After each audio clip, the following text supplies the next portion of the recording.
Imagine the town of Ayr back in, say, the 1780s. It would be a small market town. The people there would have earned their living from fishing. There was lots of fishing off Ayr. There'd have been some little bit of industry, but most of the stuff was farming. It was a farming centre, and they would have market day. I grew up in a little town called Stranraer in the southwest of Scotland.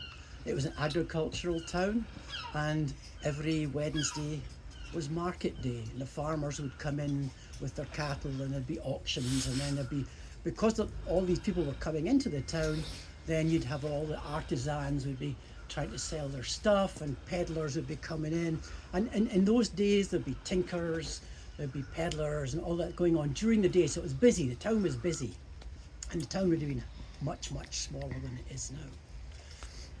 But it being market day, of course, it was a time to catch up on all the gossip, meet your cronies, meet your friends.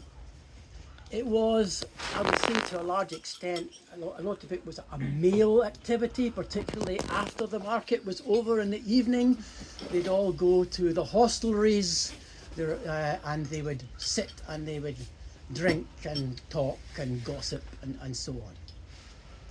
So, Tam O Shanter, I would imagine that he was called Tam O Shanter because Shanter was the name of the farm that he had, was in Ayr for the market, and he met up with his good friend, Suitor Joni.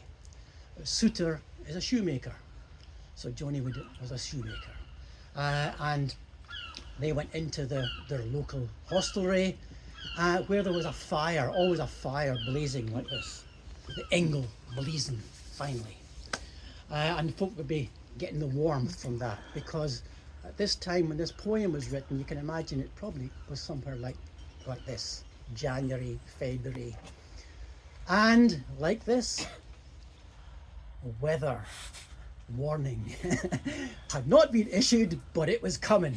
There was a big storm coming in off the Atlantic, and you can imagine the wind was slowly beginning to get up during the day. There would be some showers of rain. The rain would be getting colder. It was beginning to get a bit sleety. It was beginning to get dark. Market was over, and everybody was going home or going into the pub. Tam went into the pub, and like all these guys who were there, their wives would have been probably waiting for them at home, thinking about, as the storm was getting stronger and stronger, how's it going to be? Are they going to get home? Are they going to make it? So Tam's wife was called Kate, and she was sitting at home, and she was a bit of a henpecker, Kate. She was always at him for his drinking ways. And so that's it. Tam had to get home from Ayr. He had to go through the little village of Alloa, or Alloway. It's Alloway, but it was known as Alloa by the locals. And it was across the River Doon. The River Doon is the river that comes through Ayr. It's why Ayr was there, because it's a harbour town.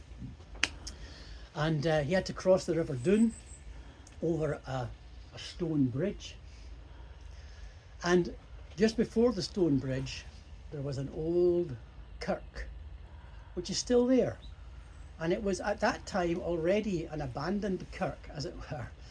Right, it was kind of known by the locals as being a kind of haunted place. And of course, being an old kirk, like all the Scottish old kirks, is surrounded by gravestones and trees, yew trees and things like that.